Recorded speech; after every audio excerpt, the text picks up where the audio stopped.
Železnice Slovenskej republiky vyhlásili verejné obstarávanie na modernizáciu trate v okolí Liptovského Mikuláša. Vlaky by už nemali jazdiť cez mesto, ale po novej trase popri diaľnici. Budú rýchlejšie a v meste sa zlepší doprava.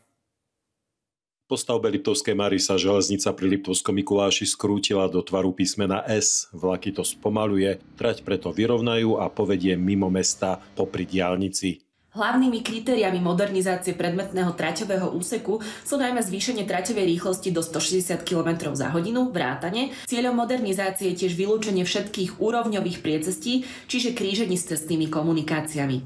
Modernizáciou trate príde Liptovský Mikuláš aj o terajšiu železničnú stanicu. Nová vznikne pri diaľnici, ale aj o koľajnice, ktoré dnes vedú mestom. Mesto stratí prekážku medzi mestom a Liptovskou Marou, čo teraz tvorí táto terajšia železnica, tak bude môcť lepšie využívať aj tú Liptovskú Maru, kde plánujeme mestskú pláž. Terajšie koľajnice nahradí cesta spájajúca sídlisko Podbreziny s centrom, ale aj cyklochodník medzi Liptovským Mikulášom a Liptovským Hrádkom.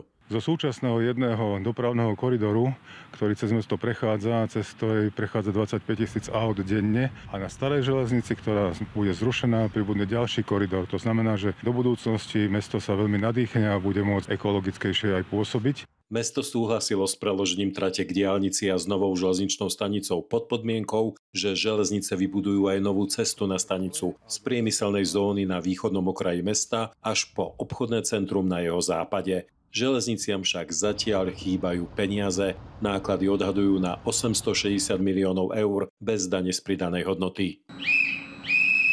V rámci financovania predpokladáme využitie zdrojov z programu CEF Connecting Europe Facility a ďalších fondov Európskej únie v závislosti od schválenia podanej žiadosti do programu CEF. Ak peniaze získajú, trať by mali postaviť za 4 roky od podpisu zmluvy a odovzdania staveniska. Milan Velecký, Slovenská televízia.